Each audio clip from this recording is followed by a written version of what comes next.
And we are live. Welcome, folks, to episode 3413 of the Survival Podcast. Blood and guts you seek, blood and guts you shall obtain today.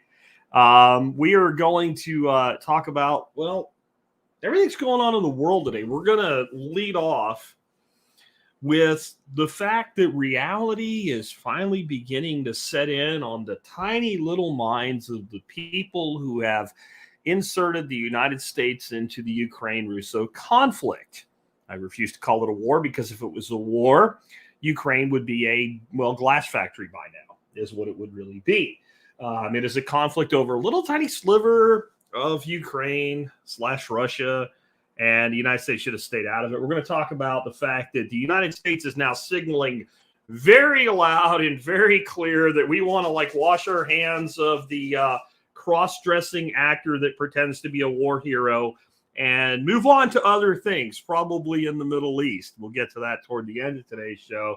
But that signal is being sent loud and clear, and we're going to do something else. We're going to rewind for just about 4 or 5 minutes instead of a whole rewind episode. We're going to go back to February the 24th, 2022, a little less than 1 year ago from right now. And we're going to hear what Jack had to say about this whole stinking thing the exact day that it started. Just a little piece of it. And there's a link to that episode with a timestamp where you can listen to the whole segment I did if you'd like to. Then we're going to talk about how the money funding the Republican Party's primaries is now good money chasing even worse, right? Not just bad. It's like good money going after bad. It's like good money going after worse. But there's a reasoning and a logic behind it. So if you haven't been paying attention, Nikki Haley is now the chosen one, according to all the super PACs, even though she will be president. I will be president of the United States before Nikki Haley, unless the logic plays out. And I'll talk about how, but even Jamie Dimon, who's a fake capitalist, by the way, because no actual capitalist would be a neoliberal. Even Jamie Dimon is backing warmonger Nikki Haley, and we'll talk about what's going on there. The Koch brothers, everybody's all in on Haley, even though she's like 55 points behind the great orange man in the polls. Nobody puts a lot of money into a candidate that's that far down. We'll talk about the delusion there, but why the delusion isn't 100% delusion and why it's all bad, no matter how it works out. We'll talk about how the Atlantic, our favorite liberal rag, now says inflation is your fault, asshole. Quit spending your money and there won't be any inflation. Stop paying your bills. Stop buying gas. Stop buying food. Stop buying expensive things, and inflation will all go away. It's all your fault. The author behind this piece is also one of the dumbest human beings on the planet, and I think the only place that she could find a job is the Atlantic because they're run by an equivalent level of idiots. So we'll talk about that. We'll talk about the results of the Fiscal Responsibility Act. See, to save us all, the Biden administration pushed through something early in their administration called the Fiscal Responsibility Act. Now, I have a theory about the names of bills. The names of bills are always the exact opposite of what they are. I'm going to show you a simple chart that will show that every time I make this claim, the government turns around and they go do a thing to make my case stronger. So like I said, the Patriot Act was not about patriotism. It was about the opposite of patriotism. The Freedom Act was actually the Tyranny Act. Well, now we have the Fiscal Responsibility Act. So let's just look at what has happened since the government passed the Fiscal Responsibility Act. We'll just real quick one on that. And then Social Security is on track to be bankrupt somewhere between 2033 and 2035. It's going to be an interesting 2025 session of the Congress, no matter who comes in charge, because we're getting to a point now where way out there someday, kick the can away, is becoming today, right? Because we've known this for a long time. We've known this. And but now, when you're sitting in 1995 and somebody says, oh, somewhere between 2025 and 2035, you're like, But, when it's 2023 and you're talking 2033, especially if you're like 55 years old, and that's going to be right about the time that you think you're going to draw Social Security, or you're 65 and you just started, and 75 is going to be kind of a tough time for you in your age, and you're going to be really dependent on it at that. It might like start to be really important right now. Really important right now. Next up, we have spending on the debt's interest will exceed national defense somewhere between 2028 and 2030. And of course, as always, I have sources for all of this. What I find interesting is that this was being said in earnest by politicians like sleazy lizard man Mike Pence, but he was telling the truth back in March. And there were fact checkers that their basic explanation was, well, we actually spend more on defense than it says we do, because things like maintaining our nuclear missiles and all go under Department of Energy. And by the way, we'll probably increase spending on defense more than they think we're going to, as though that made it okay. It's just ridiculous. But we'll talk about that and what it means. And then I want to talk about the goal of the Israeli-Gaza conflict. And I think it's important to understand this. The goal is actually the same on both sides of the fight. I'm not going to tell you what it is right now. But I think when I'm done explaining it, I'll make a really good case that that's actually the goal both sides have. And it has very little to do with exactly what happens to Gaza and exactly what happens to Israel. It has a much broader implication here. And you've noticed I haven't taken a side in this conflict. I don't know that either side is right. I do think some of the things that Hamas has done have made them subhuman in my mind, at least the individuals doing it. But I refuse to take a side in a fight where if you take a side, not only do you not make a difference, you don't change anything. Really. So we'll talk about that. But I think we need to be more mindful about what the actual agenda is here. And it's probably not what you think. And it's probably not nobody has probably told you what the goal is, the agenda is. Or if they did it in passing and they said one side wants it, not the other. I'm telling you, I think, especially if we're one of the sides, the United States, there is a common goal here. And it's not good for anybody at all. Next, take a side, become a loser. It was Kissinger's final joke on humanity. Yeah, Henry Kissinger's dead. I don't have him in my lineup today. But I'm not a big person on belief of heaven and hell as we think of it. I think there's definitely a potential for a hell to exist that's created by ourselves in an afterlife, if there is an afterlife. If there is a hell, if I'm wrong, if there's a clear-cut religious type of hell, like some people go to heaven and some people go to hell and some people go to purgatory and maybe get out, I guarantee you, if I'm wrong about my take on that, Henry Kissinger has had the full tour of hell by now where he belongs.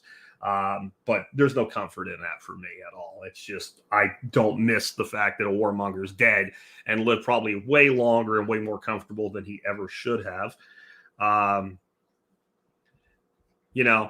And I'm not going to comment on anybody's religious crap either. So I'll just let that comment go.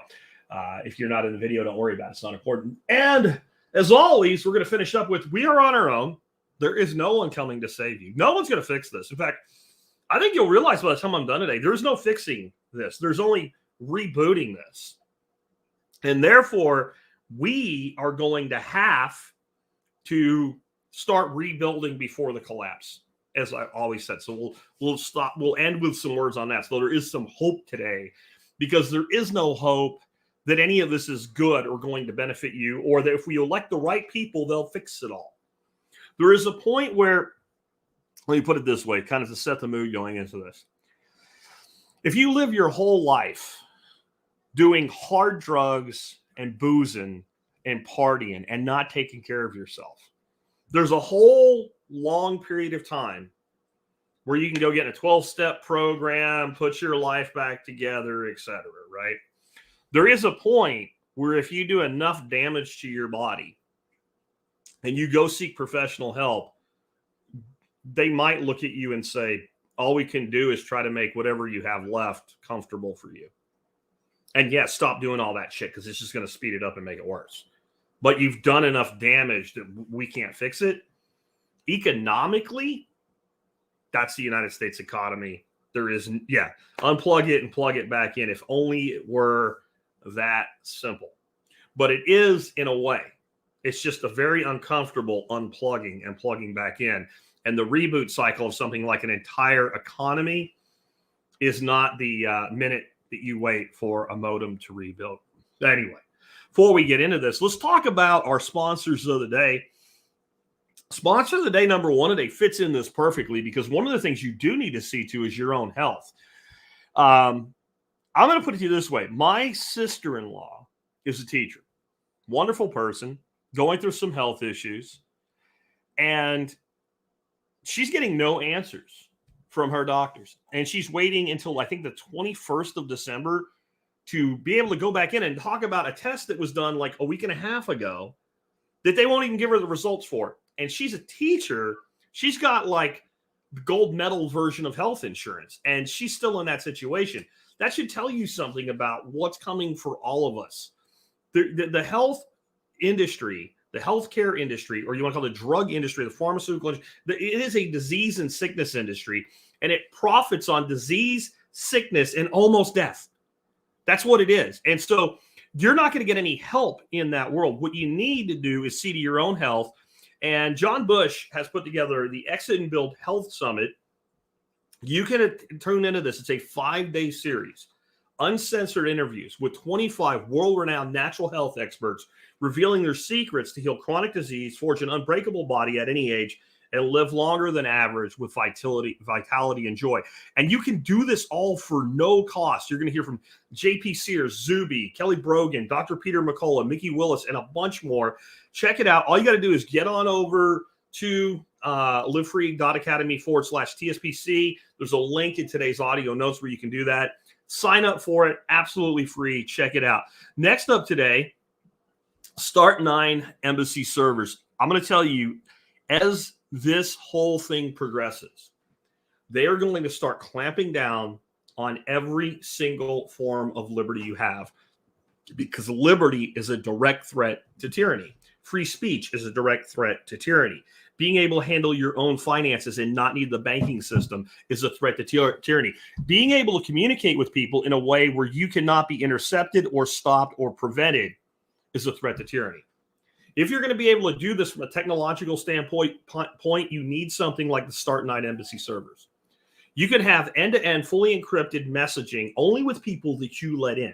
That would be one thing. You can run your own Bitcoin node.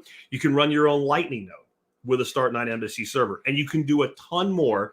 You can access all your files. You can stop using the stupid cloud that doesn't exist. It's a marketing term. The cloud is not a thing.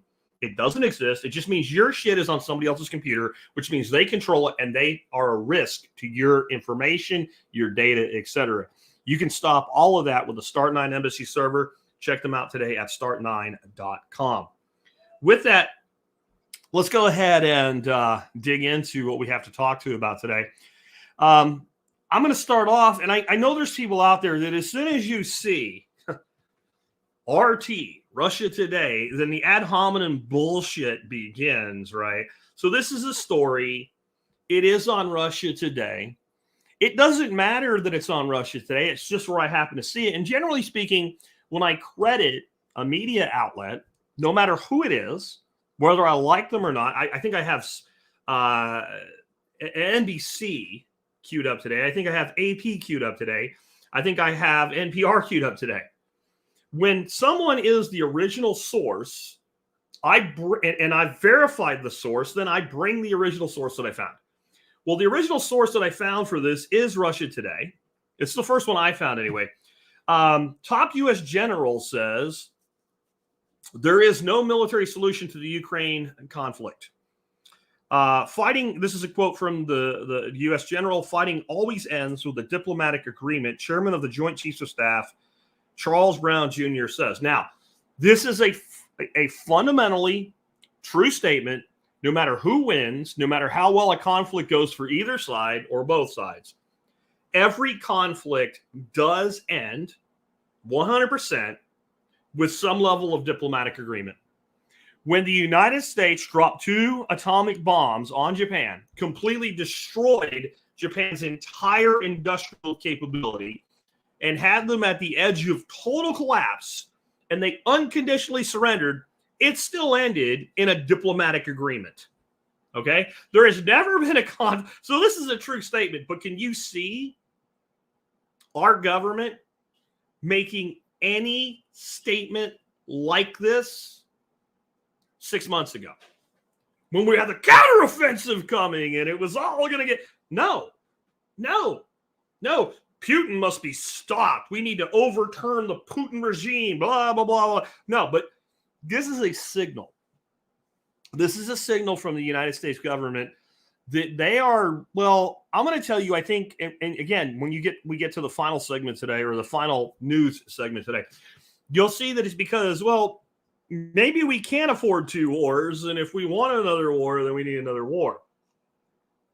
I don't have this up today, but it's also been reported that the Department of Defense has stated that the United States is about to quadruple the production of artillery shells. So we basically took all our surplus artillery shells, our 155s, and we sent them over to Ukraine, cluster munitions and all. And we cleaned it out so that, you know, companies that make that shit, the military industrial complex, could make an ever-loving fortune restocking it. We're going to quadruple our existing production because Ukraine taught us that we need lots of those things in a war. Like we didn't know that. So we're going to quadruple our production of munitions while we're signaling this whole Ukraine thing is kind of getting to a point where it's inconvenient. We want to do something else. And this gets signaled a variety of ways. It gets signaled by direct statements from our government. And then we all know that the government and the media are in cahoots with each other, the deep state and the media. And so the government always tends to start leaking this stuff. And they do it well before it's coming out. So what I'm about to show you actually is from July 2nd, 2022 and June 5th, 2023. So a little less than a year apart. And this is old news, but this is what's coming. And my point in bringing this up is they've been kind of signaling this for a while now that we're headed in this direction. So the New York Times published a piece on July 2nd, 2022, and the headline read, okay, how the Russian media spread false claims about Ukrainian Nazis. Okay? That was July 2nd, 2 days before the 4th of July, when you're supposed to be feeling all patriotic, ready to eat hot dogs and pretend that you know something about history when you don't. The Russian media is spreading false claims about Ukrainian Nazis.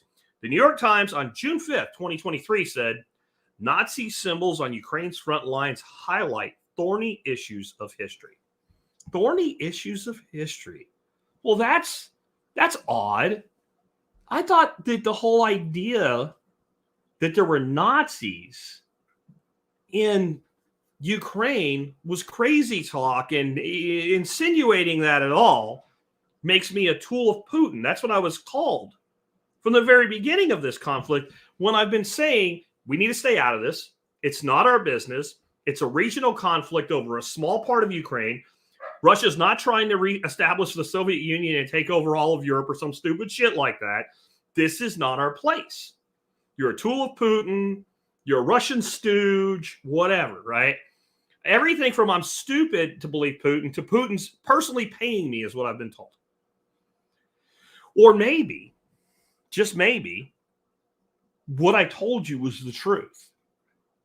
And the fact that I was telling you this in 2008, not just since this started, would lend credence to that. But I believe there is nothing, and I mean absolutely nothing, that proves a man's point more than his own words from the past, his own unaltered words from the past.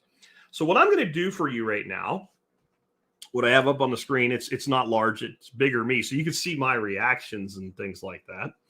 I'm going to play for you a segment that I did, Expert Council Q&A for February 24th, 2022. Now, do you know what February 24th, 2022 was? It was the day that we all woke up to Putin did it. He's invading Ukraine. He's going to take over everything. Everything. My segment was about 30 minutes long. The truth is that this warranted its own show, which it eventually got. But the day it happened turned out to be an expert counsel show. So the show must go on. So I did this segment. I'm not going to play the whole thing to you. That would be kind of coasting through. I think I have 5 minutes of that segment that I'll play for you. That'll give me a chance to wet my whistle and get ready for the rest of the show. And I'll be here with you through the whole thing. We will go ahead and increase the size of the box there, though, I think, for you. And let's listen to what Jack had to say about this war the day that it started. So this is in defending Russia. I'm just telling you where Russia's at. And this is the difference between Putin and our government.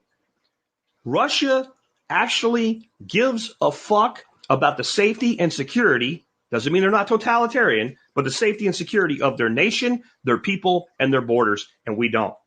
And hence, we cannot understand what's going on at all. Russia cares about its fucking border with Ukraine and every other country. Russia doesn't want NATO countries on their border. Just like you wouldn't want Canada and Mexico part of an alliance with Russia. Would you? TV doesn't put it to you that way, and they never will. What do we need to do?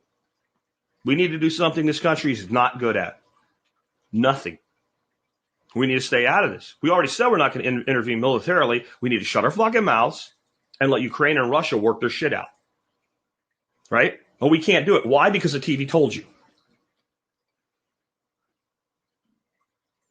If it was Tanzania and Zimbabwe, would you feel the same way? If so, why not?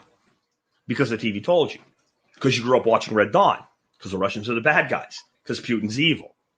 Like, because, you know, the head of Zimbabwe is a great guy. He's like a choir boy or what? You're being misled. You're being controlled. We need to stay completely out of it. Everything we've ever touched like this, we've made worse and we've expanded any conflict. Now, I'm going to tell you what I think is going to happen. Putin's going to flex. He's going to show what he could do. But taking Ukraine right now, bad idea. It's a fucking nightmare. Having this buffer zone and maybe getting more of the region, not just those two little provinces, now that I think he'll make a play for. And here's what's going to happen. It's going to be one of two things. It's going to be one of two things. One, these little breakaway provinces and maybe some other ones out there will form a coalition, declare their independence, and declare themselves as a joined republic because they're too small to stand alone. Something like the original United States, maybe a confederation versus a federation, and declare their sovereignty. And Russia will say, like they already have, we support this and we will defend this. And then Russia pulls back across the Russian border and says, don't fuck with it. Okay? That's the best outcome you can hope for now because your leaders are fucking stupid and created a situation where the apple was too ripe on the tree and Putin picked it. He'll take that. I think he would actually prefer that. I think Putin would like to have this whole little belt of nations that are not NATO alliance members between him and the NATO alliance members, which only makes sense. As much as you wouldn't have wanted Mexico, right, to be a Warsaw Pact member, yeah, Belize would have been a little bit better because you got a great big buffer in there. Why the hell do you think China allows North Korea to do all the stupid shit they do? Because they're a buffer between China and South Korea. That's why. These guys all play the same game, just differently. That's the best outcome you're going to get right now. A new sovereign independent republic. The more we do, the more likely you are to get Crimea 2.0. Now, Crimea 2, that's when the Russians invaded Crimea and they shot everybody and killed everybody and said, we're claiming Crimea. No.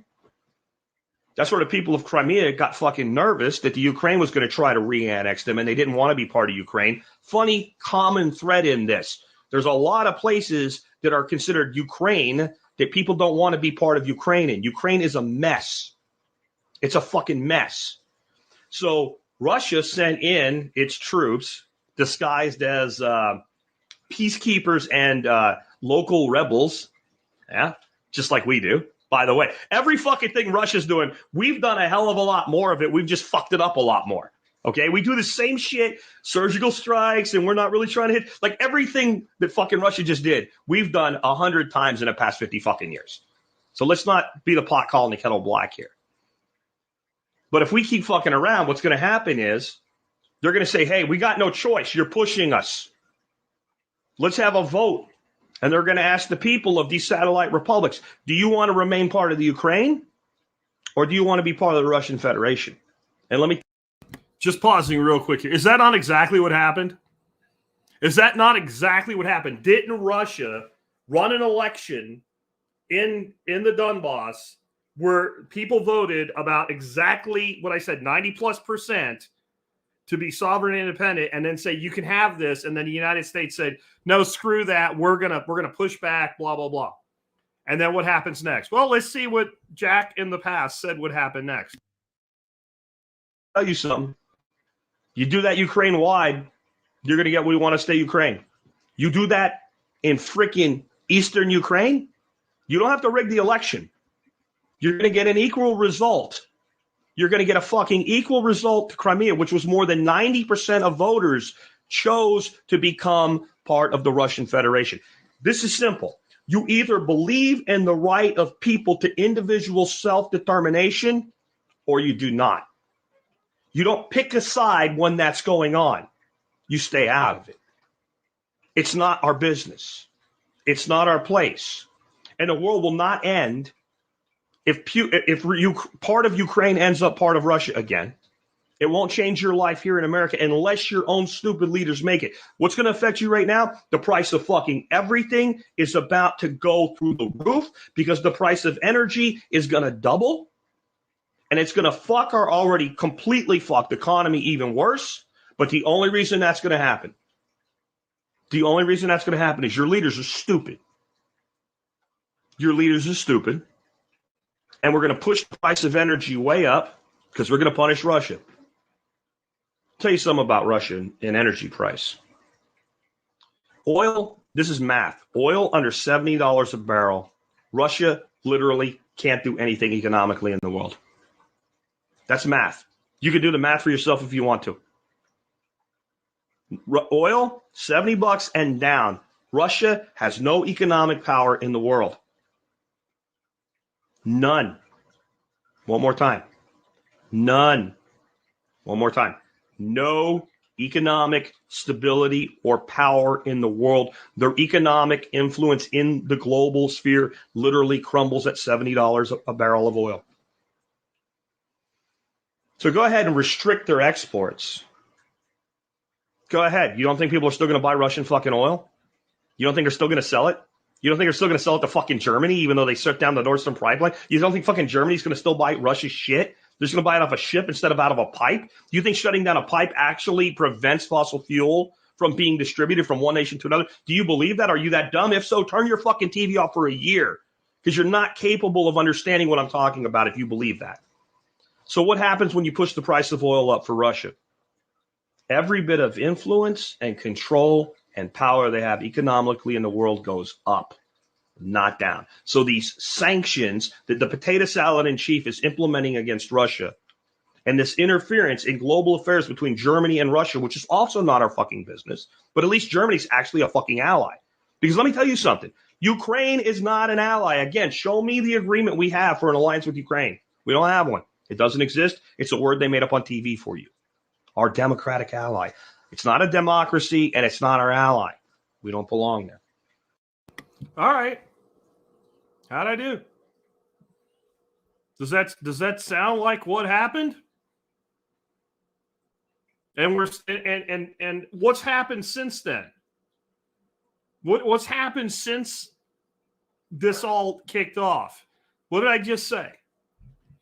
Ukraine is not a democracy. You know what article is out this weekend? Why elections are being suspended in Ukraine. You know who suspends elections?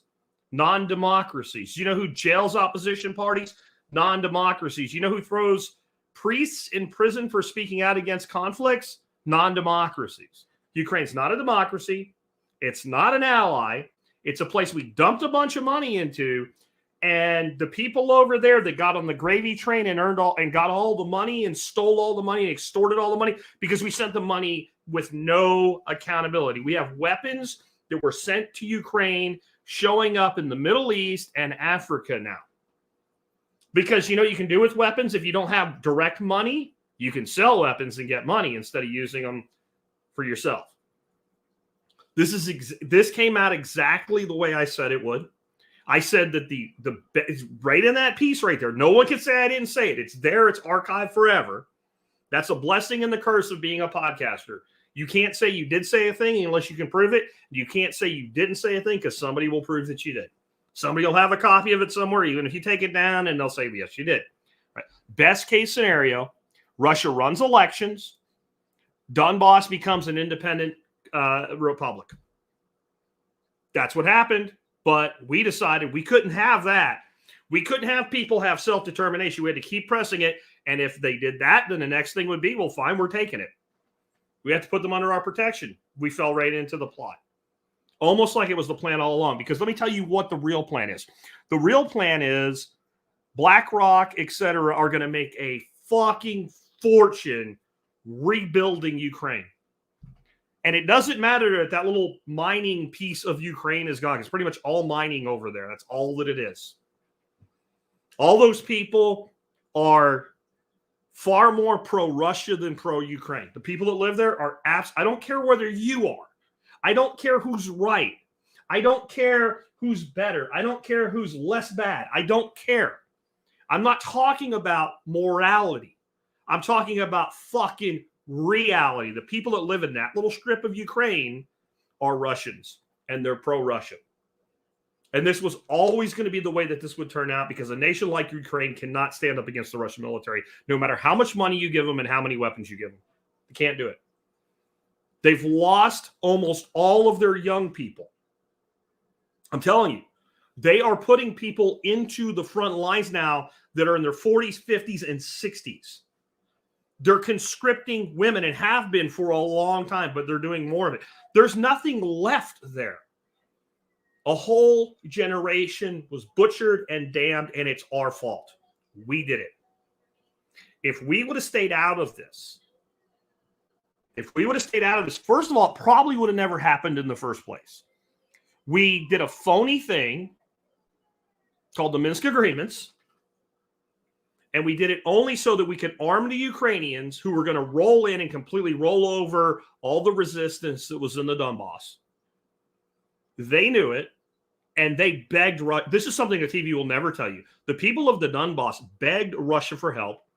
The Russian equivalent of our Congress voted for it, and then Putin acted on it. When I did this segment you heard from last February, I didn't know that yet. I know that now.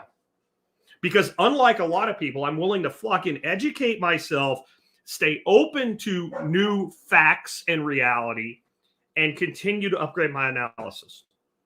But I would say, if you're giving me an A, from an A to an F, maybe I don't get an A+ on that. I'd say get a solid A. A solid A, like a 94%, well into not even just the grading curve, but the 93 to 100 that they used to give you A's for before they changed it to make it easier. We'll see.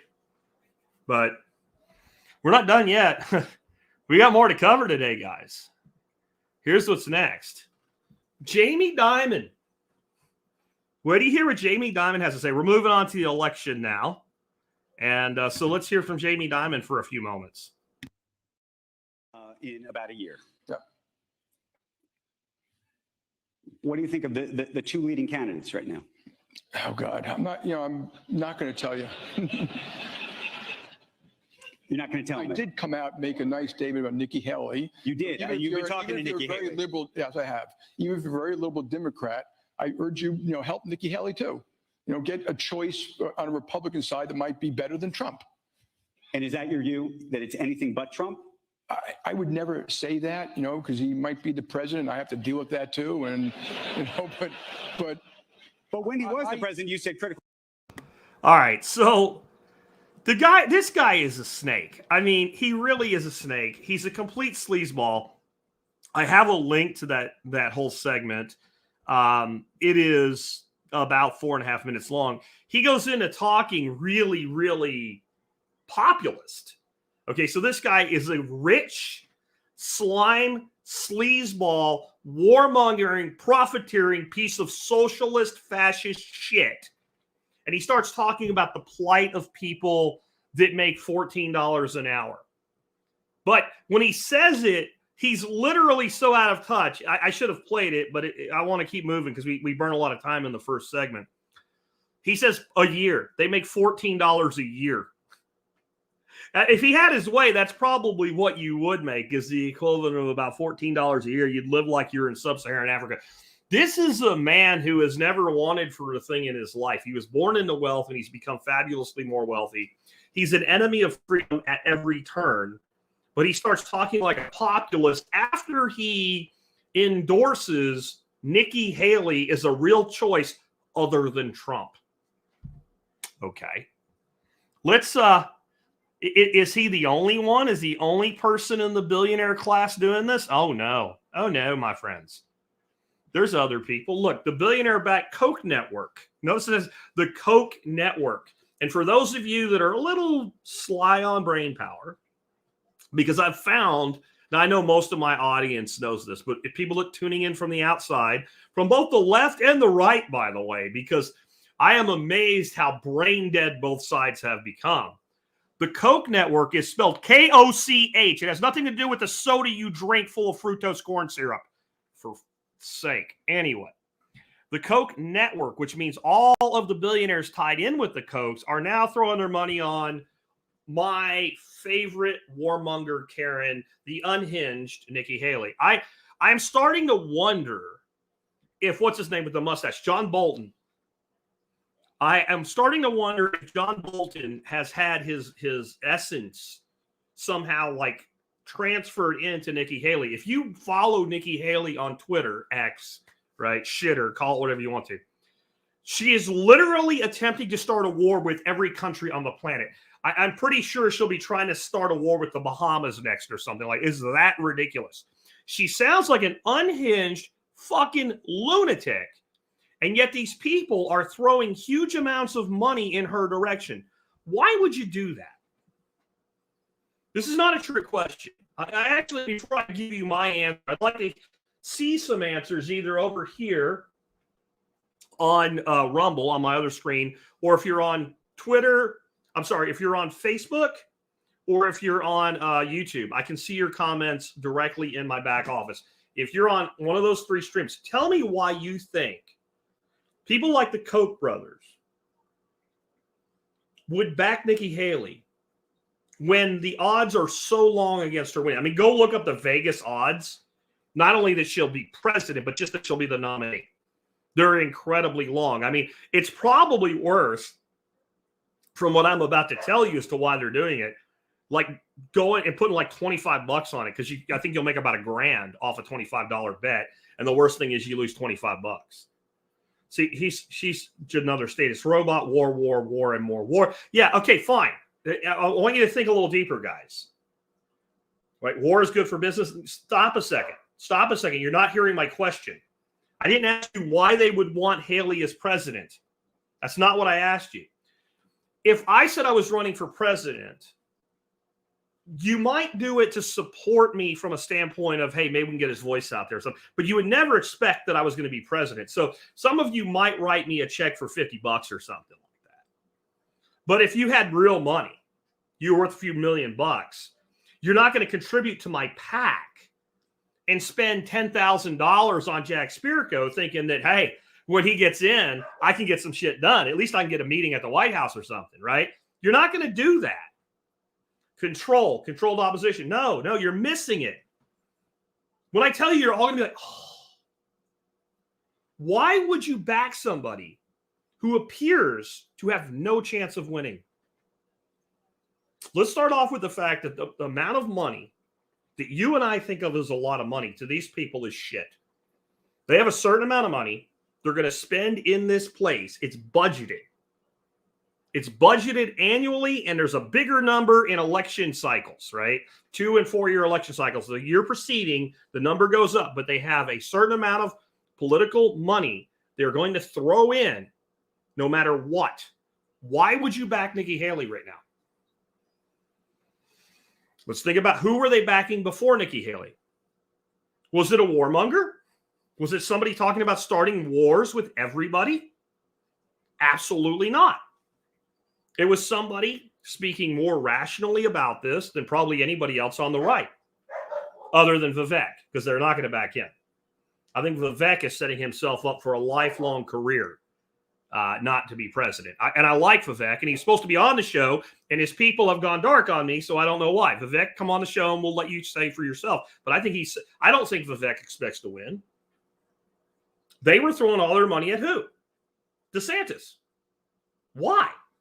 DeSantis never had a chance to beat Trump, ever. Why did they throw the money at DeSantis? DeSantis is like, we need to not be involved in this conflict shit. Now, he seems a little bit all in on the Israeli conflict, right?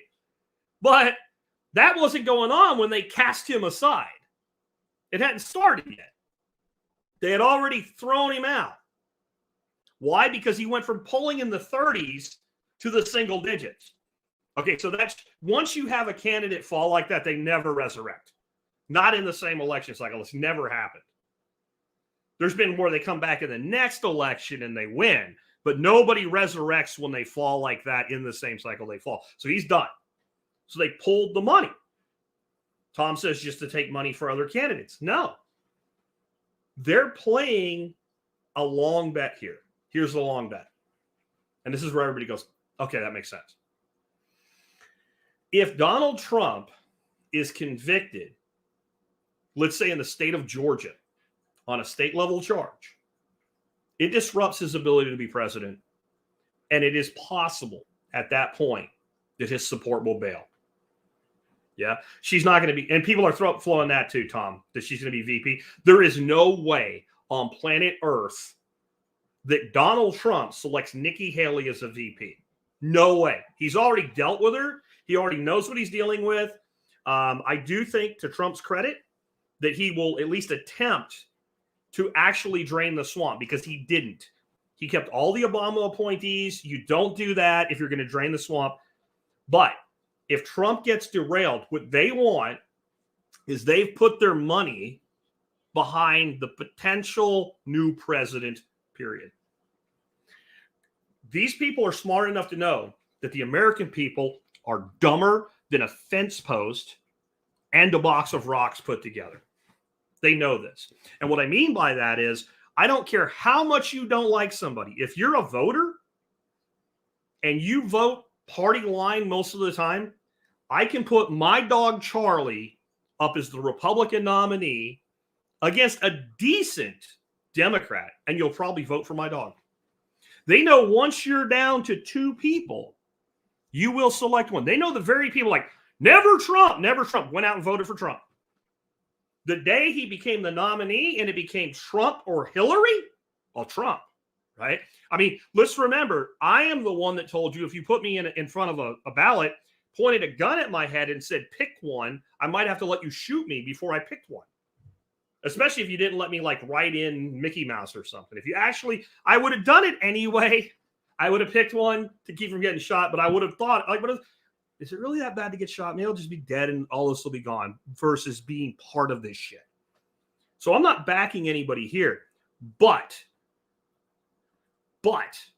this is the play. Since DeSantis is out, DeSantis is done. DeSantis is not going to win the nomination, and DeSantis is not going to finish in second place. They're looking at the rest of the field. Well, what's the rest of the field? Asa Hutchinson? Krispy Kreme Christie? Krispy Kreme is there for one reason. They're throwing money at him for one reason only, to MF Trump at every turn. To go on CNBC and MSNBC and all. They don't want the orange man back. They're getting the orange man as the nominee. There's no way around that, but there is the potential. And like I said, there are people like, well, he'll just pardon himself. There's a constitutional question about whether or not a president can pardon himself. There is a question there. We don't know. We'll have to see. But I can tell you this, no president can pardon you from a state prosecuted crime. There's a very big misconception there. Too many episodes of 24 where the president grants immunity and then the person killed 87,000 people and they can walk free or whatever. The states can individually prosecute for a state level crime, and the president can't do dick. It would fall on whoever ends up being the governor of the state of Georgia, because the F-35s don't like truth, man. Give me a second here. Let this pass over. All right. That a governor can pardon you from a state level offense, not the president. If I were convicted by the state of Texas of being an asshole, and that came with a 5-year prison sentence, I'd probably be in prison. I mean, we already know I'm going to Irish prison if the Irish pass this new law and never get a hold of me. We already talked about that last week, right? But there'd be nothing that if my brother was the president, couldn't do anything for me. Maybe make a phone call to the governor and say, hey, man, and that could happen. But I think one of the problems is most of the people backing the orange man are blinded by the color orange. And because they know that these charges are all bullshit, and I'll say it. I mean, I am not a huge fan of the man, but these charges, this is the weaponization of the justice system, that they don't think it's as serious as it is. There is a real chance that Donald Trump could end up in prison for the rest of what's left of his life. I don't want that to happen because I don't see that as justice. I don't have to like somebody to not want to see them go to prison for something they didn't do. But that's the play. That's the play. Now, let's move on to something totally different. Guess what? Inflation is your fault, asshole. It's your fault. You're the one spending the little bit of money you make. Look, this is by Annie Lowry, and I promise you, if you go to the Atlantic and you look up this beanhead and you see what she's written in the past, she's never written anything that was intelligent, but every other piece is at least this stupid or dumber. But this is a new narrative that's coming out. Gaslighting. There's a very long article. I would have to subscribe to the Atlantic to read the entire thing. I don't need to. I get the gist of it. Inflation is driven by spending. You're in control of how much money you spend, so it's your fault that there's inflation. Now, I want you to think about what they've blamed on inflation. They blamed for inflation up till now. Taylor Swift has been blamed for inflation. What else has been blamed for inflation? It's your fault. Companies giving raises have been blamed for inflation. Companies paying dividends to their shareholders, which they're legally required to do, has been blamed for inflation. Yeah. It's almost as ridiculous. I'm trying to think of what it was my wife told me about happened. Somebody died suddenly. And that's you have to look it up. This person died suddenly after the stabby stab. And experts say, which is like a total indication of a FNORD, F-N-O-R-D. Google it if you've never heard me talk about what a FNORD is before. When it's experts say, studies, it's always a FNORD, F-N-O-R-D. That she was killed because she used a hairdryer wrong. Yep. The autopsy reads coronary, basically she had a heart attack. Okay. Had the stabby stab. Not saying that's why, just saying that's true. But the gaslighting is she died of a heart attack because of a hairdryer. Remember when they said there was a guy from like Egypt, I think it was Egypt, some country over in the Middle East. His nation's team won a key thing, and I don't know if they won the World Cup or because I don't pay attention to soccer. But they won a really important game, and he died suddenly. And they said he was so happy it killed him. Like, this is the level of gaslighting we're getting on inflation. So last week, we talked about how the media was saying there isn't any inflation anymore. It's only 3%. And they ignore the cumulative inflation up to this point and say it's only growing at 3% now, as though that matters. You need significant deflation for this problem to be rectified at this point, and you're not going to get it. So when you put 3% on top of freaking 20%, it's a big number. Yeah. And the 3% is bigger than it would have been without the 20% preceding it because it's cumulative and compounding. You got it? Very, very simple. So inflation is your fault, you assholes. Stop spending money. Stop paying your rent. Now let's move on. I want to show you this. I have said over and over throughout the years that whenever a piece of legislation at the federal level is heavily pushed, they will give it a name that is the exact opposite of what it does. Patriot Act, the Freedom Act, etc., right? The Flowers for Orphans bill, which comes from The Simpsons, right? If it ever did exist, would probably kill orphans and lay weeds on their grave, right? Or like, something like that, right? Like and noxious weeds too, like some sort of useless, horrible, like kudzu. It would actually be the kudzu on the graves of orphans bill is what it would really be if they did the Flowers for Orphans bill. So they passed a thing called the Fiscal Responsibility Act to rein in inflation. So your genius people that run your government decided that it would be a really great idea to stop inflation and be fiscally responsible. So what they came up with is spending a shitload of money. And I want you to look at the national debt and the curve that occurs in debt right after the passing of the act. I mean, you can't make this up. This is statistics. This is provided by the government itself. This is from the U.S. Department of Treasury. And what it does is it goes parabolically up. Now, it wasn't like it was actually good in here. You're looking in the middle or since Biden. This is, by the way, if you're like, but Trump, I get what Trump did. Trump had his turn. Maybe he gets another one. Maybe he doesn't. We don't know yet. At this point, I would like to stop allowing politicians to blame the people that were in charge before they took over. Every politician makes the same promise. Every politician, this is the gist of what every politician ever says. My opponent, who's like, this is when you're going against an incumbent, this is always the basic speech. My incumbent screwed everything up. If you let me take over, I'll fix it.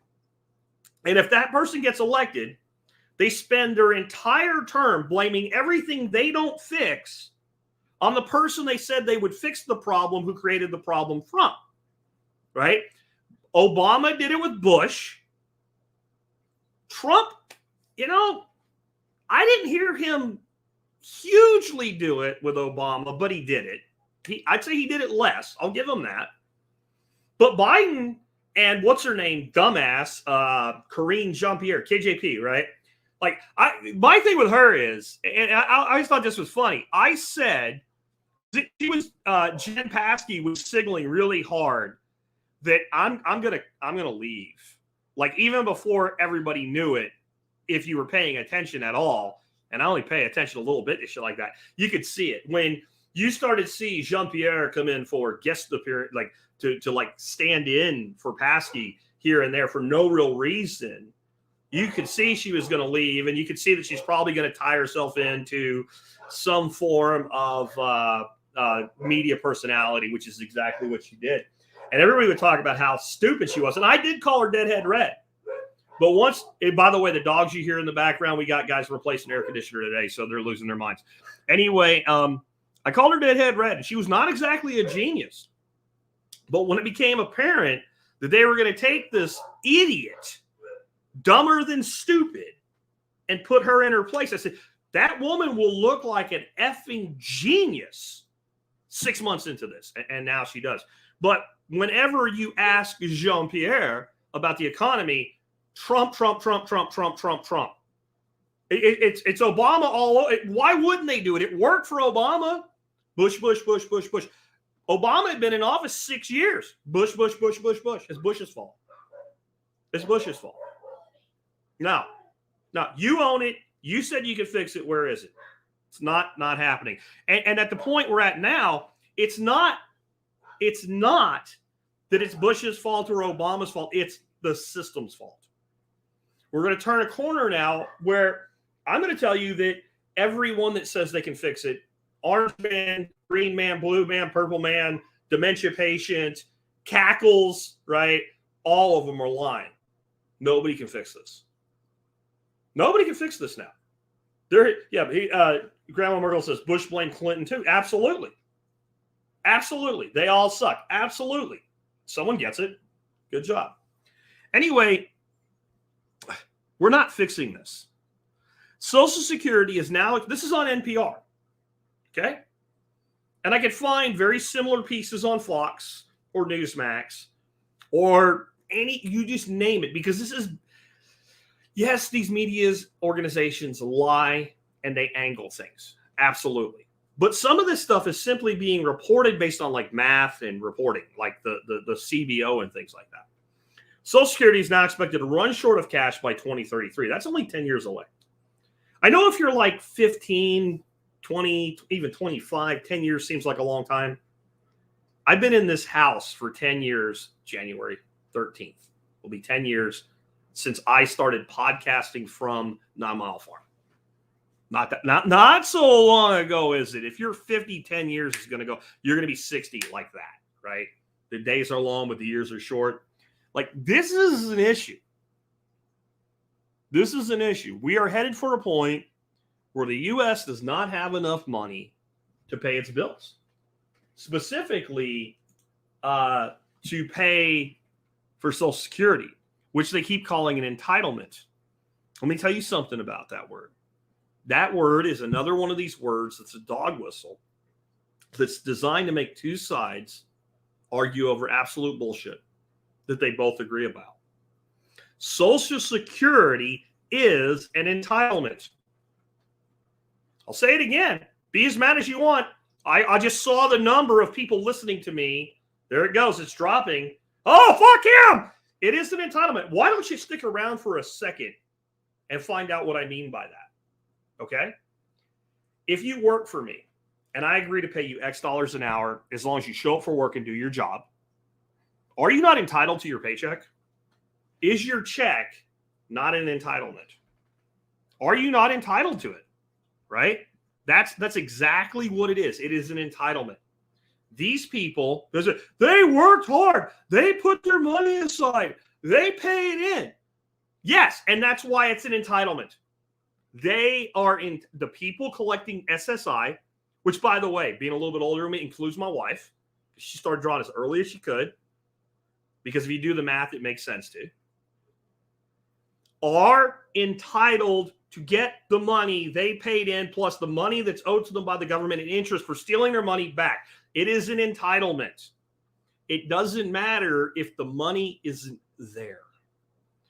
I know they're printing money all the time. We'll just print the money. Why don't we just print the money to pay the bill? That, in fact, is the plan. Print the money.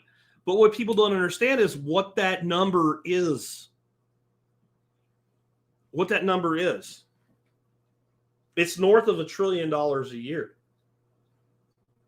And it's additional money printing. So we can, Gmail Merkel's got this, right? Social Security, SSI, has always been a Ponzi scheme. We have always paid for the ones in front of us. Absolutely. They don't even hide the fact. They say it's not a Ponzi scheme because, well, it's backed by the government. That makes it not a Ponzi scheme. But if we actually look at how a Ponzi scheme works, the people that get in the earliest are most likely to not get burned and benefit. The later you get into the game in a Ponzi scheme, the more likely you are to hold the hot potato and have no place to sit down. You burn your hand, your mouth if you try to eat it, and your ass is left with nothing to sit on, except the ground where you're going to be cold and live in a box. But if we print the money, I'm going to go back to Bernanke. So you actually have this thing called a memory, where I actually remember shit. I'm not only focused on what's happened in the last like 72 hours and what the TV tells me to be mad about.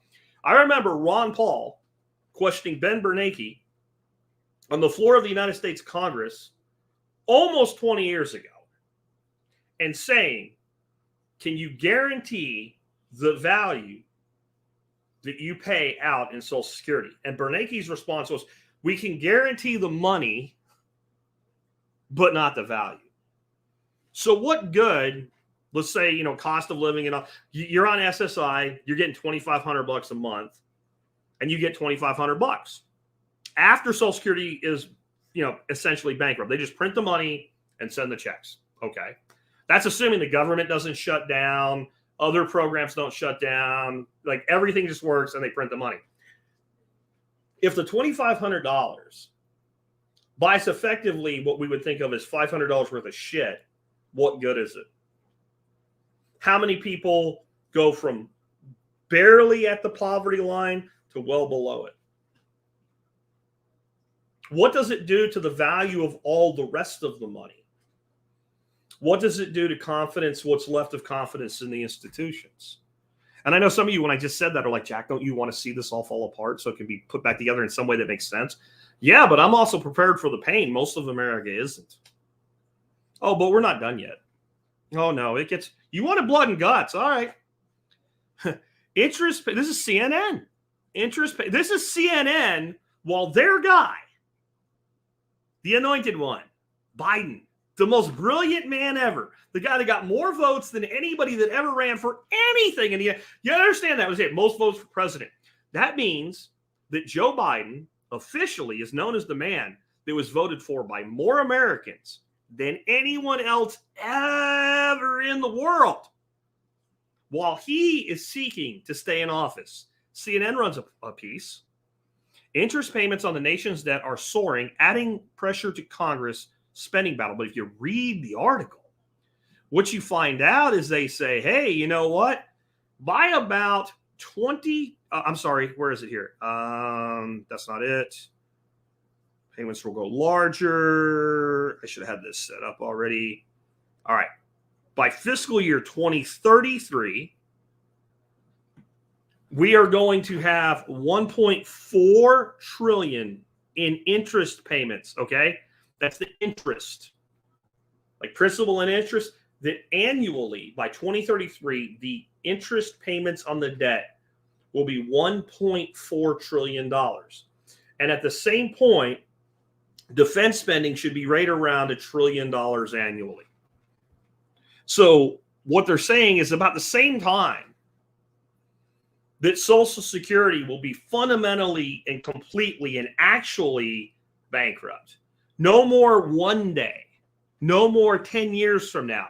When the same year that the talking empty suit head, which is also an empty head, comes on the TV and says, hey, Social Security's kind of screwed and they don't really have any money, and either money printer go burr or grandma don't get no check. We will also be paying more in interest on the debt than we are on defense of our country. Whoops.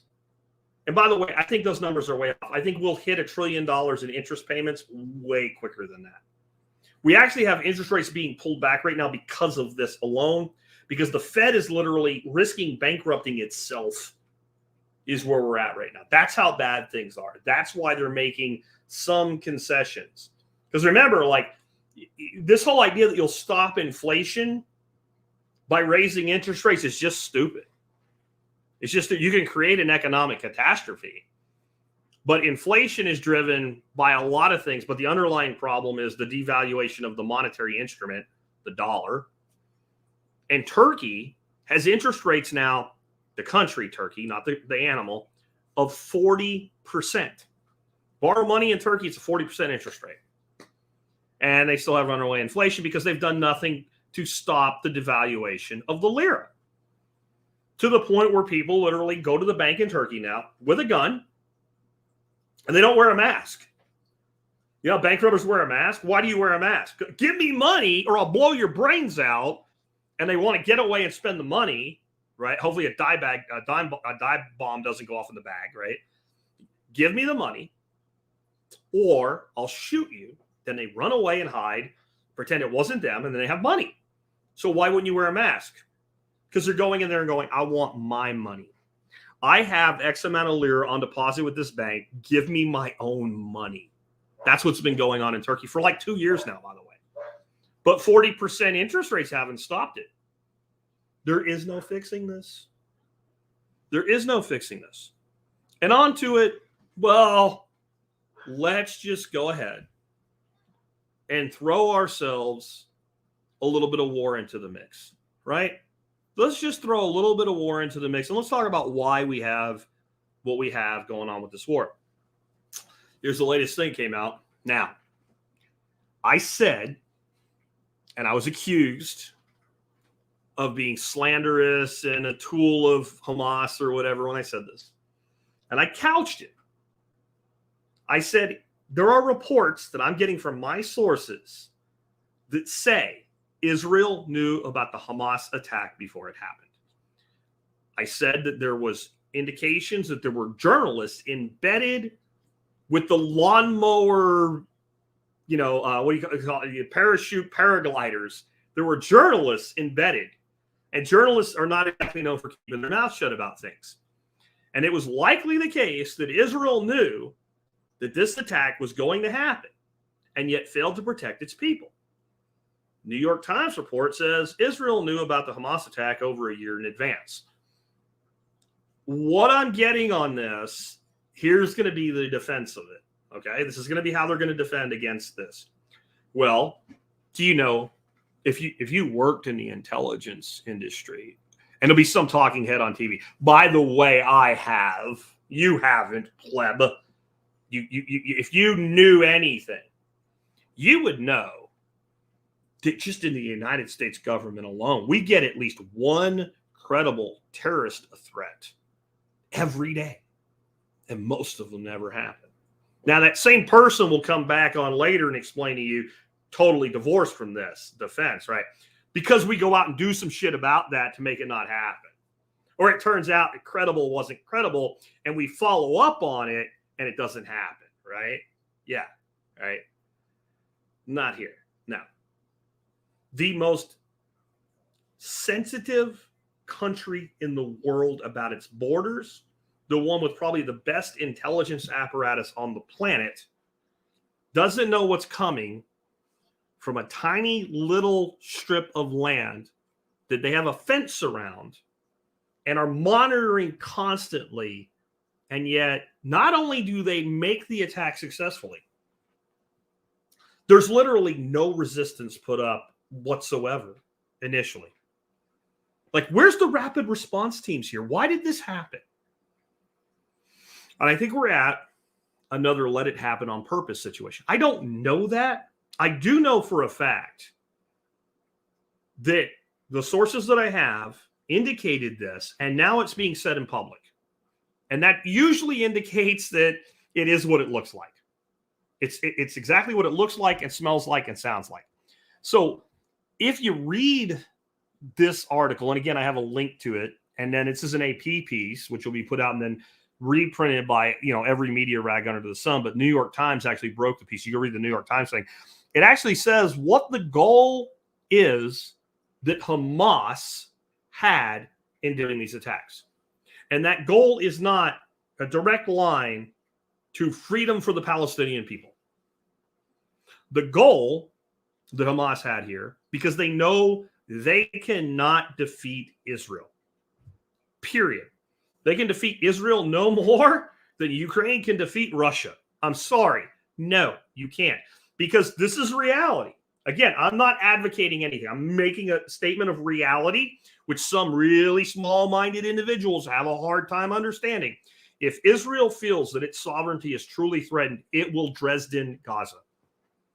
Like what's being claimed Israel's doing, and I'm not saying what they're doing is okay or good or right or they should be doing it.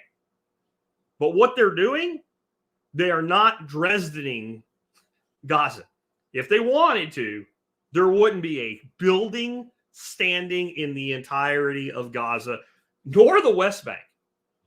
And if they feel that their sovereignty is truly at risk, they will do it. Brandon can do all he wants. He can say, well, you better not do this. And it's all posturing. It's all bullshit.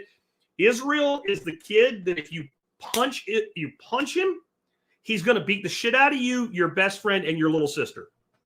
That's who Israel is. And they have been put into a position where they feel they have no choice. Again, I'm talking about reality on the ground, not Jack Spirko's opinion here. Like my solution to this, I won't even get into today, but it's different than everybody else's. I'll give you that. But yeah, that's who Israel. If you knew a kid in school that like somebody pushed him because they thought he did something, and he didn't even do it, and then they realize, oh, I pushed so and so and he didn't do it. And you're like, dude, I'm sorry, I didn't mean it. Instead of shoving you back and saying we're even, he jumps on the kid, beats the shit out of him, grabs his best friend, beats the shit out of him, goes to his house and punches the little sister in the face. That's how Israel responds to shit like this. And nothing Brandon says will change that. So why would they let it happen? One thing that Israel will do at the behest of Washington is the larger global play. That they will do. That they will do. And somewhere in all this, the knowledge this was coming existed. And somewhere in between that point and Israel putting up a proper defense, it broke down. I don't know exactly why. I'm not claiming. I'm just saying it looks really suspicious. But I'll tell you what the United States wants. And it's the exact same thing Hamas wants. From the river to the sea and no more Jews. No, no, no. A broader regional war. I said we'd come back to Zelensky and his transgender acting career and playing the piano with his dick and his fake warriorness, and why all of a sudden we're like really like, we got to get rid of this guy. We don't have time to screw around with this little strip of land in Ukraine and have a broad scale regional conflict. Will we have one? I don't know, but I think we're gunning for one. I think this is a reestablishment of the Bush Doctrine. And I think most people don't know what the original Bush Doctrine was. The Bush Doctrine was we were going to go into the Middle East by any means necessary and never leave. We would turn the Middle East into a new Europe, post-World War II Europe. Military presence everywhere, and that is what the goal is here. If Iran comes into the war, then we can justify a war with Iran and every bomb, bomb, bomb, bomb, bomb, Iran. Does anybody remember that? Everyone remember that? Any old enough to remember that? It was the Beach Boys, by the way. Like on one of the reunion tours or some shit. While the hostage thing was going on, they took Bob Iran and changed it to Bomb Iran. That sentiment's still there, underlying. Hey, they're crazy. You know, they're going to come to your house and hide in your closet and kill your grandma. That's the plan. So we have our entire economy on the brink of absolute destruction. Runaway inflation is your fault because you spend the money that you earn to pay for the shit you need so you don't get thrown out of your house and die. Grandma's fixing to lose her Social Security check within 10 years, or the money that comes will not be worth anything and will destroy the entire underlying economy to get it done. The billionaires, including the leftist billionaires, are backing a warmonger on the off chance that the orange man might go to prison and not be able to be president. The president of the United States is incoherent and incapable of understanding where he is. And if you ever really thought the president was really in charge, these two administrations should show you that it's not the case. If the president had the power that you think the president has, none of the shit that happened to Trump would have happened to Trump. And Joe Biden would have the country eating dinner at freaking Friendly's and Denny's at 4 o'clock and going to bed. That'd be the sum total of his capability. The deep state is real, and it's not a conspiracy theory. We have an official name for the deep state that the government itself uses. It's called continuity of government. The current version of it was developed in post-World War II. The reality of a nuclear strike became evident that we could have a case where 70% of the people on the planet are dead. And we needed a functioning government to continue. And that was a legitimate concern. But the privileged people that run the government, of course, made sure they had places to go for themselves and their families, food and water and shelter to last for thousands of years, and goons to guard and protect them from the rabble that would be running around with skin falling off. And then what happened? Then what happened is what always happens with political classes in a maturing empire. They abused the system they created for at least a reasonable purpose to enhance their power and control. And there it is. And that's where you end up with what we think of today as the deep state. That's where we ended up with all of these alphabet organizations having mandates and power that is completely unconstitutional and everybody being okay with it. Because every single person that could check power benefited by not checking power, which is how the system was designed to play out. And that's where you are. And There are people right now asking me, and I've had several people ask this question, so I'll hit it right now. Martial law. Do you think that part of the goal here is martial law?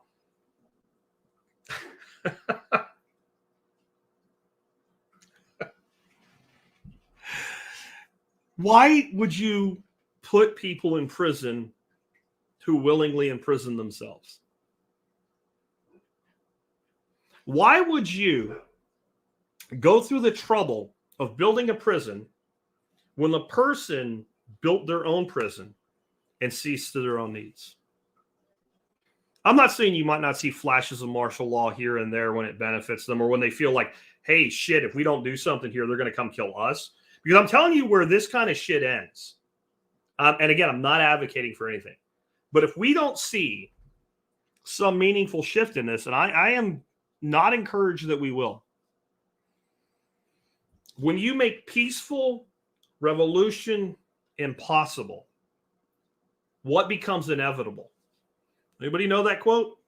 Can anybody put it there in the live feed for me so I don't have to say it first? When you make peaceful revolution impossible, then what? Violent revolution becomes inevitable. When peace cannot work, violence becomes the alternative.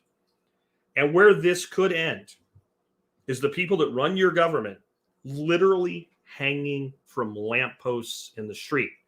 But they got the military. And what always happens when you push shit far enough is the military turns on the government. Always. And we live in this fantasy little envelope. But this is the United States. That doesn't happen here. Every single place it ever happened. Just before it happened, somebody said those words. When the Argentinian economy was on the brink of collapse, but still doing well, they said, Buenos Aires. I'm serious. This is what people, high-ranking officials, said about Argentina right before its total economic collapse. Buenos Aires is the Paris of South America. How'd that work out? So what are we going to do about this? There it is. There's the exact quote I was looking for. Tommy Tone says, violent revolution becomes inevitable. That's what they're pushing. And they are, here's the thing. There's a lot of people that think, well, they're doing that because that's what they want. Well, they're doing that because they believe if they get like a little tiny subgroup to start a violent revolution, they can do what they did with January 6th times 10. That's what they're expecting, is like a little bit worse than January 6th, which was a big nothing burger, by the way. Compared to Kenosha, January 6th was shit. So many people are angry with Matt. You just want the orange man. You're not paying attention. You don't know who you're talking to. I'm making a statement of fact. Police officers died. One cop died the next day, had nothing to do with the thing. No. The only person that died on January 6th was Ashley Babbitt. She was shot as an unarmed grandmother by a police officer who was then protected by the system he swore to uphold and protect, and violated his oath. That's what happened. But they think they can manage this. You know who thought they could manage things? Again, this is not a judgment statement on ethics or morality. The Native Americans, when the first colonialists came to the New World, thought, these people are idiots. We can handle this. We can benefit from this. We can trade with these people. They're fools, and we outnumber them. If you look back tactically, what could have happened, and don't think for a minute this revisionist bullshit they give you. Well, the reason is because they were peaceful. These people had slavery. They had torture, right?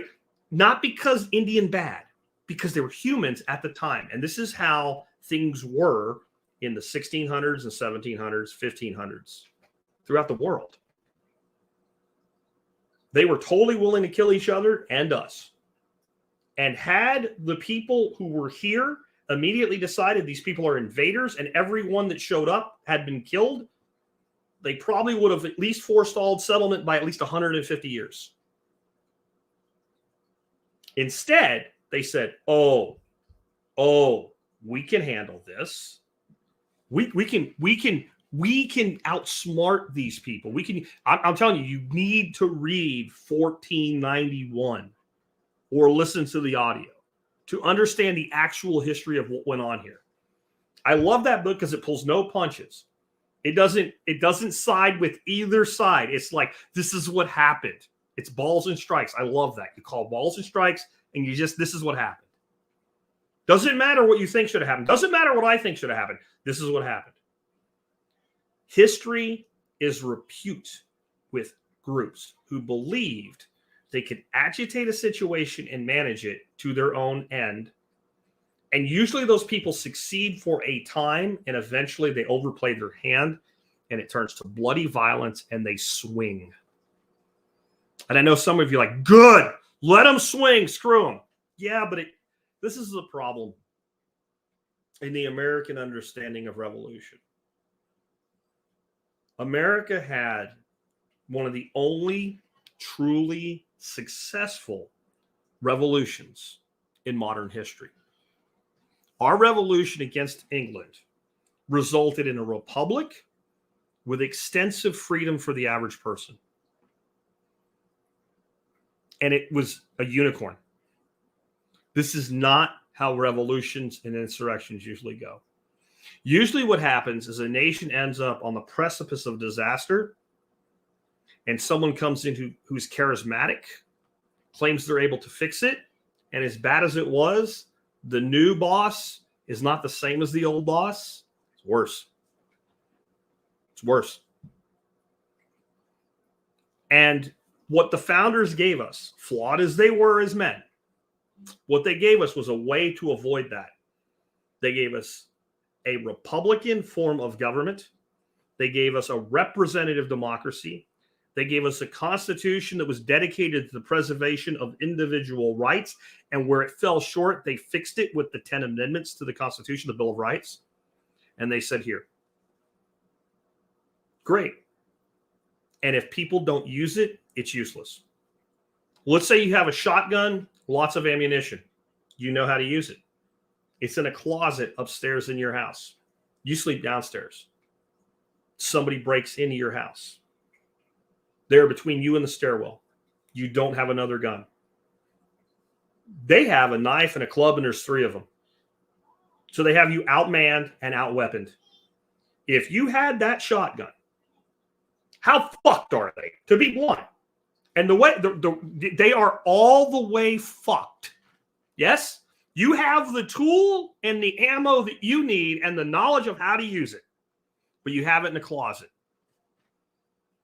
You're relying on the collective idiocy. So it's mentioning Brondo here, right? Right? Brondo.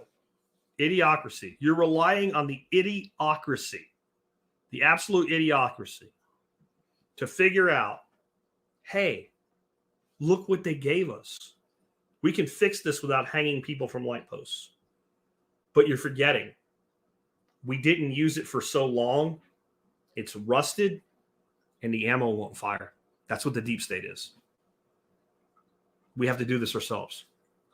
We have to rebuild before collapse. We have to build parallel economies. We have to grow our own food. You are better off right now learning how to make compost than worrying about where the next war is going to be, because you're not going to prevent it. You want to vote? Go vote. Please. If that's what makes you happy, go do it. Understand you get to do that once a year, once every other year, whatever it is in your state, based on the elections that you have. That's it. That's all you get to do. You can yell at your brother-in-law or your mom or your dad or your brother or your uncle, whatever. It isn't going to matter. You're not going to change them. People today are out for what they can get, and they don't care how they get it. Do you think the average Democrat really thinks it's a good idea to chop dicks off kids? Or do you think they see it as a means to getting what they want, and what they want is more important than what's right? You know what I'm seeing on TikTok from this one freaking channel that's all about my patriots. Patriots. They're showing these videos of like a lady losing her shit at a bar in an airport and getting arrested. And like patriot bartender shuts down liberal. There's nothing in there that's political. That's how stupid the right is. And you point it out, and then they attack you as a liberal. Yeah. The polarization is they've done exactly what they wanted to do. They've made you hate your own brother if he wears a different letter at the end of his name, his designation, than you. I mean, we might as well walk around with like D and R on our head. And you know what? If we did that, if that's what we did, do you know who would be the most hated?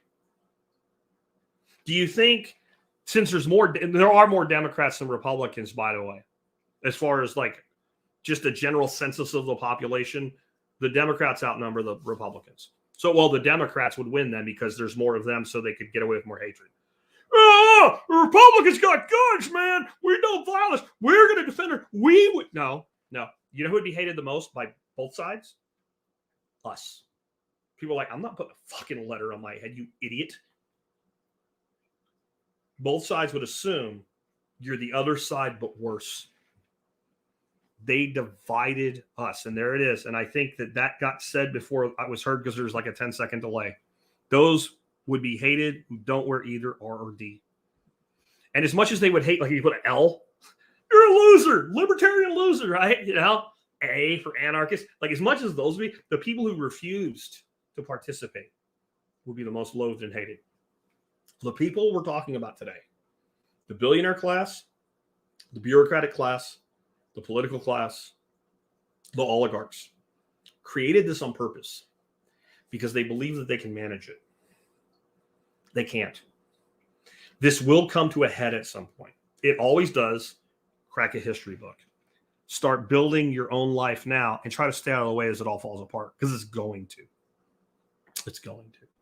With that, let's go ahead and remind you guys, if you like the show and the work that we do, you can always support us by doing your online shopping starting at tspaz.com. That's T-S-P-A-Z, tspaz.com. And today's item of the day is one that I brought you earlier last month, and I really am loving mine. It is the Vivor commercial 10-inch meat slicer, and it is on sale today. It is normally priced at, let's see, $289.99. That's how much you paid for mine. It's on sale right now for $241, 17% off. So that's going to save you about $50. I love this thing. It is all, and you can see, when I say I bought something, I bought it right there. Purchased on October 20th. And I would say it's probably already saved me enough money by using it to make my own stuff with it that my $50 bogey that you guys get to beat me on if you pick it up today, I've already at least paid for that. I'm going to be slicing some roast beef today with my grandson, and assuming he's still here, I think they might have left because I think the AC guys might be gone. But if he's here today, we'll go ahead and slice that up, and I'll do a video to show you how good this thing works. Make a great gift if you like somebody that much. You have to like somebody a lot to spend $240 on them. But if you've been looking to get this for yourself, and I'll tell you the main reason I picked it, there was a more expensive one, but I think its overall quality is probably a tiny bit better. But I'm not running a small deli here or something that's going to get used maybe once a week or so. I have no doubt that this will do just fine for that kind of use level. It has worked perfectly so far. The blade in these things, when you have to take the blade out to clean it, a lot of people don't think about this before you get one. This is why I do research. The blade is sharp all the way around. That's what makes it a blade. It's a razor blade in a disc. Think about taking that out and trying to not cut yourself with it. What they did with the Vivor is they put a tapped hole in the blade. There's two of them. And there's an adjustment knob you can take off the back. It screws right in there. You have a handle. That's why I chose this, and now I'm really glad that I did. Read the read-up on it. It is just absolutely awesome. Anyway, with that wrapped up, let's go ahead. I have a few comments that I start here. I'll hit those and we'll move off. 1 Million Pumpkins said, we tried to buy turkey feed at the feed store, but it was not hold on. I've got something in my way here. The feed store said multiple suppliers had to destroy stockpiles due to salmonella. Terrorism? I haven't heard about that, but I doubt it. I highly doubt it. I also not sure what turkey feed is, because as far as I know, turkey feed is just chicken feed. maybe game bird feed, I guess, because you want the higher protein requirement. But I haven't heard of anybody having any real trouble getting their hands on feed lately. I was just at Tractor Supply for something totally unrelated, but I ended up in that aisle and there were bags and bags of feed. I think you just, sometimes things fail and sometimes there's a problem and sometimes the system actually catches the problem, and that's a good thing. Trial and Error said, do you think martial law in the U.S.? And again, I am back to, I absolutely don't think that's the goal, but I think they'll use it whenever it makes sense. I think that the people of this country have so perfectly imprisoned themselves, there is no need to imprison them. I think that, I don't remember who it was. It was one of the Roman philosophers or emperors I've quoted before that said the agitations of the crowd are so easy to cause, and when you do it, it bears a marvelous resemblance to the sea. I think it was Seneca that said that. And so all the way back during the Roman Empire, the people in power knew that if you had a problem and they were looking at you, just make them fight each other. No one has done that as well as the United States government. It's never in history has anyone done it as well as us. And I think it's a byproduct of freedom. If you think about it, most nations, they get to a point where when they really want to control people, they go martial law, even if they don't call it that. They like Stalin had his, like, bring me X number of people that need to be sent to Siberia or killed by next week, or you go. Right? That's how most countries go. Doing that in America has been almost completely impossible because of the form of government that we were blessed with in our founding. And I'm talking about the constitutional government, not the Articles of Confederation that we were under for 8 years. And honestly, we would probably have been better off if we'd stayed there and done a few things to make it a little bit better than it was. Like throwing it out and completely replacing it with something that gave so much central authority was a real disaster. But it was still way better. Remember I said better doesn't always equal great, right? Better doesn't even always equal good, but it was pretty damn good. And it was a hell of a lot better than anything else that existed. And it made it very difficult to establish a hard tyranny. So the people that have the psychopathic mindset that want to control you, they got very good at soft tyranny, which is what you have in America today. And then my last one comes from Benny Olba. Please do another show about Bitcoin. Sometimes I understand that a majority of your audience doesn't care about crypto, but some of us do, and we miss the Bitcoin breakout episodes.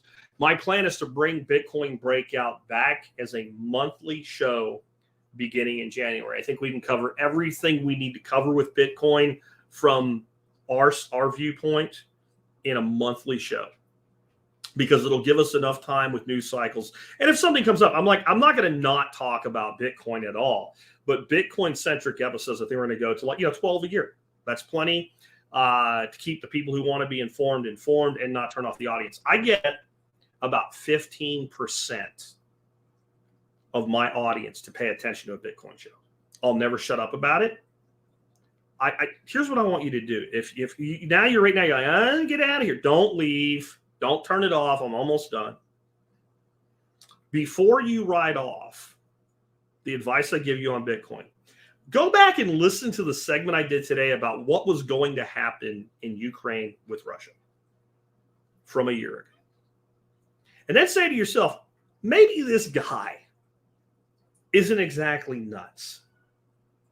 Maybe this guy actually knows what he's talking about.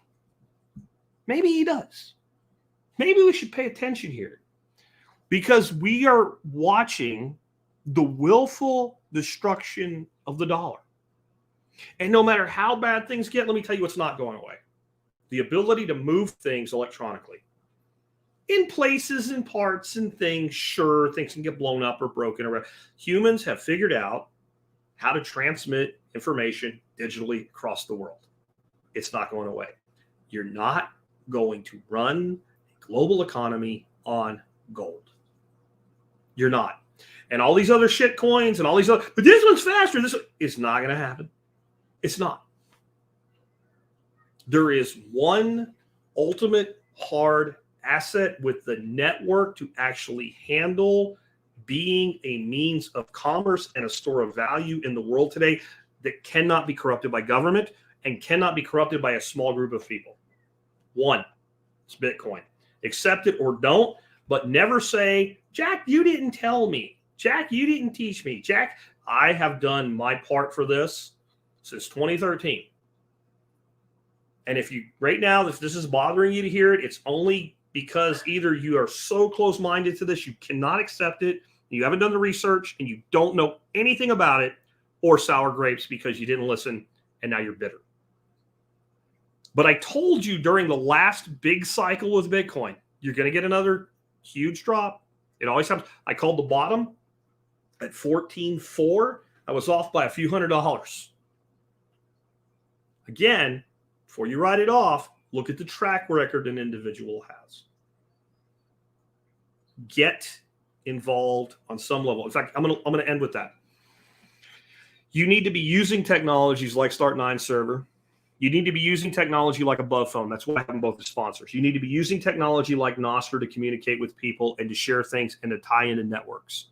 You're talking about a network of people who cannot be silenced, who have an integrated, that has an integrated payments network across Lightning.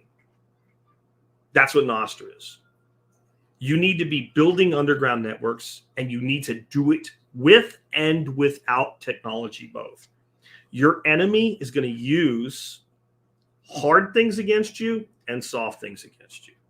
They're going to use real world assets and restricting your ability to procure them, like food, against you, like healthcare against you. And they're going to shut down, whenever they feel like it, your ability to transact business or exchange information electronically. They're going to attack you on both fronts. They're going to use both sides, both classes of things as weapons against you. You better fucking have some for yourself, or you're literally a nation finding out that your enemy is about to develop the atomic bomb, and you've got a guy sitting in front of you going, here's the blueprints to build your own. You go, fuck that. We don't need that. We have bullets. The weapons your enemy has, you better have too. And make no mistake about it. These people are the enemy of freedom, and therefore they are your enemy. We are more powerful than them because there's more of us. But only if we can learn to work together. And that starts with a core group of people who form these underground networks, who put these solutions in place ahead of these problems. And you're part of that solution, or you're going to be a victim of the problem. With that, I'll catch you tomorrow with another episode. In fact, tomorrow's episode will be a live stream with Nicole Awesome Sauce and John Willis of SOE Tactical Gear. That will be tomorrow's episode. And then we'll have a really great interview with Matt Sursley on Wednesday, and Thursday, Expert Council. So that's kind of the rest of the week. Friday flashback. We're back on. We're regularly scheduled programming, at least for this week. And holidays are coming, so there'll be shutdowns ahead. But I've got some really great things planned. I'll tell you an episode that I'm going to be doing very soon that some of you will really enjoy and some of you won't. Because some of you don't dig history and you don't dig permaculture and the ag stuff and all, even though you eat every day and you need food. I recently listened to an audiobook called Founding Gardeners, and it's about founders, Adams, Jefferson, Madison, primarily. Franklin's in there, some others, but mostly it's Madison, Jefferson, and Adams, and what their gardens and what they did after they left the public life as a politician and all. And most of them, all three of them, they really dedicated themselves to the pursuit of botany and agriculture. And probably the person that did the most to advance what we think of as regenerative agriculture today in the early 1800s was the father of the Constitution, James Madison. And what I've learned about him and what he advocated for in the early 1800s sounds a lot like things that we keep saying we need to be doing today. What's old is new again. And so I'm going to be putting together an episode on that. I don't know if I'll have it ready for you guys next week or not. Anyway, with that, take care, guys. It's been Jack Spirko with another edition of the Survival Podcast.